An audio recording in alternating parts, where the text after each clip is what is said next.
আমার বাপ যেদিন মারা যায়, বাপের মৃতদেহ সামনে থুয়ে সগলিক আমি কষন। আমার বাপ যার কাছ থেকে টাকা ধার লিছে বা যাই যাই টাকা পায়, সগলি আমার কাছে জানাবেন, আমি সগলি ঋণ শোধ করে দেবো। এই কথা শোনার সাথে সাথে আমার বোন হাত ঝাঁকি দিয়ে কলো, ভাই তুই শোধ করবো কেঙ্গা করে?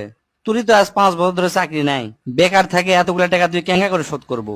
বুনক আমি আস্তে আস্তে অভয় দিয়ে কোনো চিন্তা করিস না বোন, বাপের সব ঋণ আমি শোধ করে দেবো, 1 টাকাও ব্যাংকে থমো না।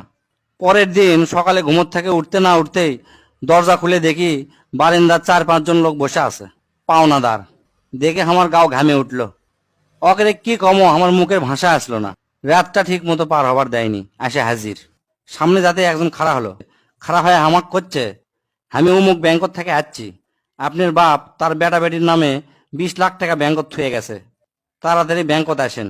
বাদ বাকি 4-5 জন যারা আছে তারা সগলি করছে আমাকে সমিতিতে আপনার বাপ 20 টাকা করে জমা করেছিল, আরেকজন করছে 50 টাকা করে জমা করেছিল, আরেকজন করছে 100 টাকা করে জমা করেছিল।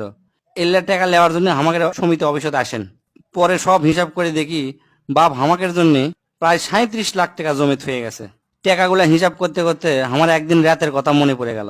ওই রাতে আমি আমার বাপক কষন, আপনি ক্যাঙ্কা বাপ, আমাকে ভবিষ্যতে আপনি কোন চিন্তা আছে?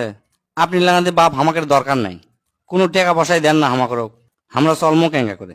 বাপ তখন মুস্কি হাসে কষলো, আমি আমার সাধ্য মতোই চেষ্টা করেছি, সময় হলে সব বুঝবার পারবো। সেই দিন ওই বাপের মুস্কি হাসে আমি বুঝবার পারিনি। সেই দিন রাত ঠিকই আছে, কিন্তু বাপটা আমার নাই।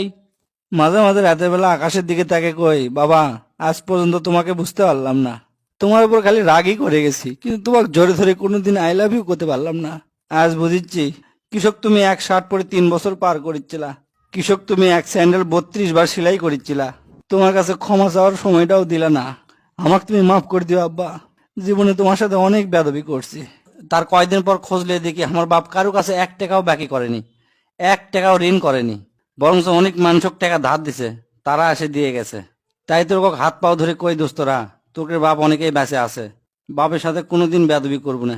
বাপ যে কি ভালোবাসে এখন বুঝবো না, পরে বুঝবো দোস্তরা।